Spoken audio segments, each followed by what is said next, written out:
தனியார் பள்ளிங்கிறது ஒரு மிகப்பெரிய பிஸ்னஸ். இன்னைக்கு தமிழ்நாட்டில் ஆண்டுக்கு 60,000 கோடி டர்ன் ஓவர் இந்த தனியார் ஸ்கூலில் நடக்குது. யாரெல்லாம் ஸ்கூல் நடத்துகிறாங்க சார்? லிஸ்ட் எடுத்து பார்த்தால் நம்ம இது ஸ்டாலினுடைய மகள் செந்தாமரை ஸ்டாலின் சன்ஷைன் ஸ்கூல்னு வச்சுருக்காங்க. அவங்க மேடவாக்கம் வேளச்சேரியில் ஒரு ஸ்கூல் வச்சுருந்தாங்க, மடிப்பாக்கம் வேளச்சேரியில். இப்போது அதை விட மிகப்பெரிய அளவில் குரோம்பேட்லேயும் பெருங்குளத்தூர்லேயும் இன்னொரு ஸ்கூலும் வாங்கியிருக்காங்க. இன்னும் எக்ஸ்பாண்ட் பண்ணிக்கிட்டே இருக்காங்க. அதுக்கப்புறம் பார்த்தா மெட்ராஸ் பப்ளிக் ஸ்கூல்னு ஆற்காடு வீராசாமி அன்பழகன் மகன் வச்சுருக்காரு. அதுக்கப்புறம் இது பொன்முடி வேலு. அதுக்கப்புறம் இவங்கெல்லாம் கூட பரவாயில்ல சார்.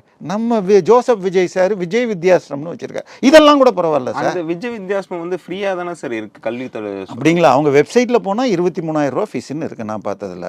சரியா? அது மாத்திரம் இல்லை. விஜய் சார் நான் நீங்கள்லாம் ஊழல் பண்ணி சம்பாதிச்சிங்க, நான் உழைச்சி சம்பாதிச்சேங்கிறாரு.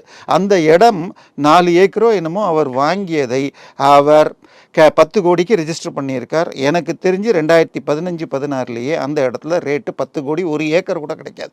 ஸோ இதுவும் அவர் கைட்லைன் வேல்யூவில் அதுவும் ஊழல் தான். அதில் ஹிந்தி சொல்லி கொடுக்குறாங்க. ஹிந்தி தினம் என்ற வீடியோ கூட அதில்